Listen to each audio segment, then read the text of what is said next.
Next is the purpose of a banner ad.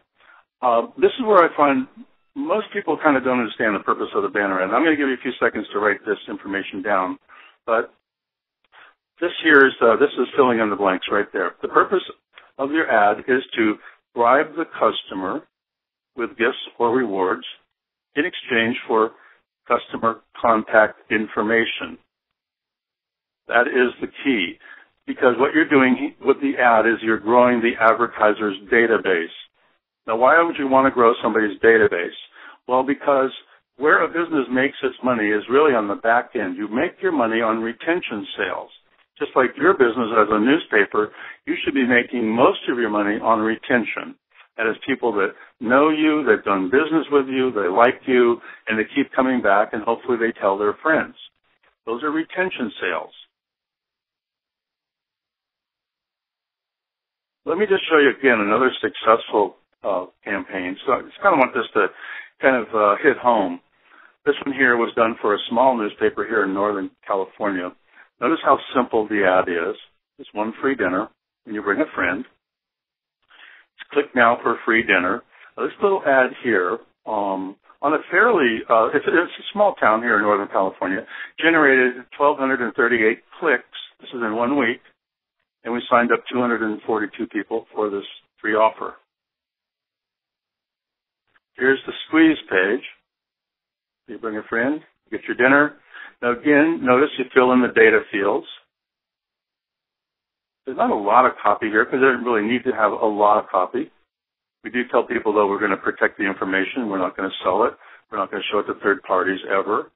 So you click here for the coupon, and again, what pops up in the inbox is this thing called the confirmation email or coupon. So what that's doing is populating the database with information. All that information that was given goes into the customer's database. They then use that database to grow their business on the back end using eBlasts. Now, once a business sort of has a track record with a customer, then you can get deeper in the information. You can get their physical address and so on. But to start with, this is how you want to do it. You do not want to ask for too much information. Let me show you how this works in print, because this is very, very important as well. This is a gentleman who came to one of my workshops that I did in Southern California, and it was a young man who was the marketing director of a casino. We created this bribe offer. This is a small newspaper ad, incidentally, and it only ran 3 days. And in 3 days, we generated 10,000 responses to this bribe. But that's not the good news. The good news is the 10,000 names that were added to the database. Check that out. $13 million in retention sales in 12 months. That's how impactful data is if used correctly. So what happens, they would send their e-blasts out to these 10,000 names. Now, not all 10,000 names, obviously, kept coming back over and over, but over 7,200 people did, spending $55 a visit, plus inviting their friends. So the total here, $55 every time they came in twice a month, and they invited their friends. So those numbers really jumped quickly. $13 million is a lot of money. And it was a very, very small ad that did that. I hope you can understand the power of the list, because that's really what most newspapers are missing here, is that we're not really building the list for the advertiser. But as I said earlier, every successful business, and I've researched and done a lot of interviews with successful businesses around the country, 70 to 80% of their business is in retention sales. Now, this is a point that when I do public workshops, I know people sit there and this kind of knocks people out a little bit. And that is the point of the ad. It is not to get the customer to buy something. Really, what the ad is doing here is it is buying the customer in order to build the list quickly. So that's why I say you really have to use bribes. And bribes are the cheapest way to build the customer's database and to do it quickly. Now, just a little point of information here, that it costs the average business in the United States $450 to acquire a single customer. That's very, very expensive. So For a bribe, I mean, if you had a really, really good bribe like the one that I just showed you here, which was dinner for two, it didn't cost them $450. It probably cost them, when you look at all the costs involved, somewhere around $15 to maybe $20. So that's a very, very inexpensive way to buy a customer.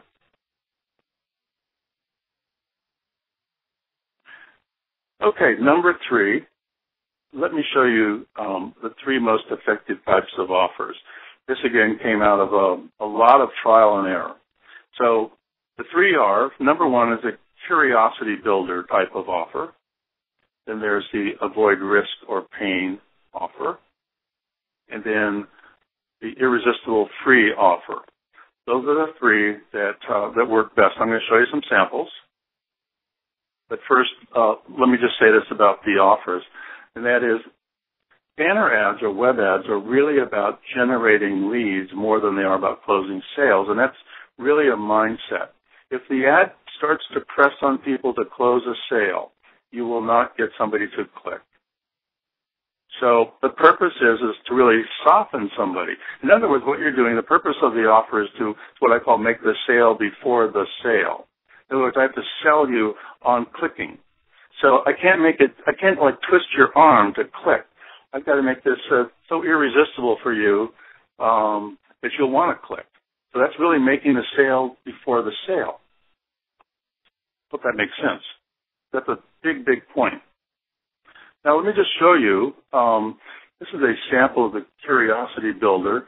A few years ago, when I was single, I obviously was looking to find somebody, and this was one of the ads that is put out by Match.com. It's a Curiosity Builder, and these pop up, and you look at that and you go, gosh, let me click and see who's out there looking for me right this second. So that's what I call the drive you crazy with curiosity appeal. This is another one here. You may have seen these here. It's the free IQ test. You know, how smart are you?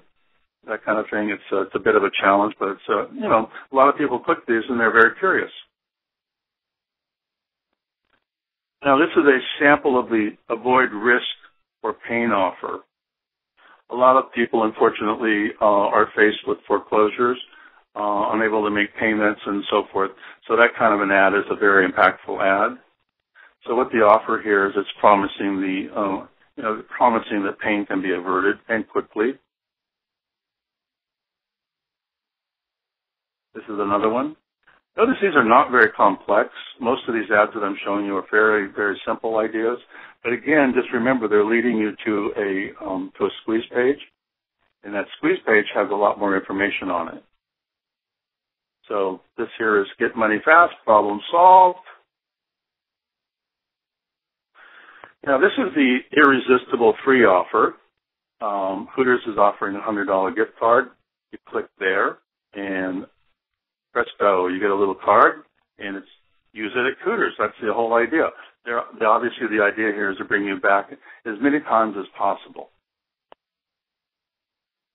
That's a very, very effective little ad, incidentally.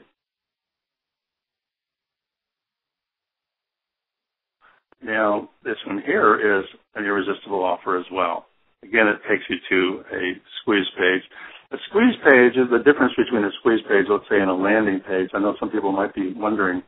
Landing page doesn't necessarily gather customer contact data. It can just be a long sales page, whereas a squeeze page literally squeezes that information out of you and builds a list.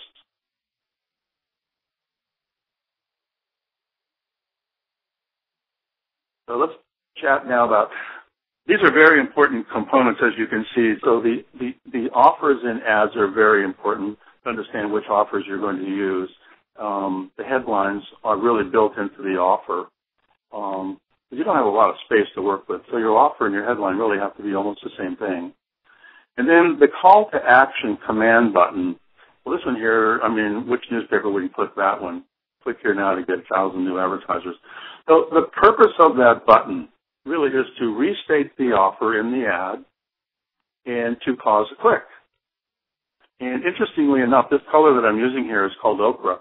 Ochre actually tests out as the #1 color that people feel. They feel most comfortable clicking on ochre. than they do on black or red or heavy colors, even though I sometimes will use a lot of other colors. This is interesting. The testing shows that ochre is a color that people feel comfortable with.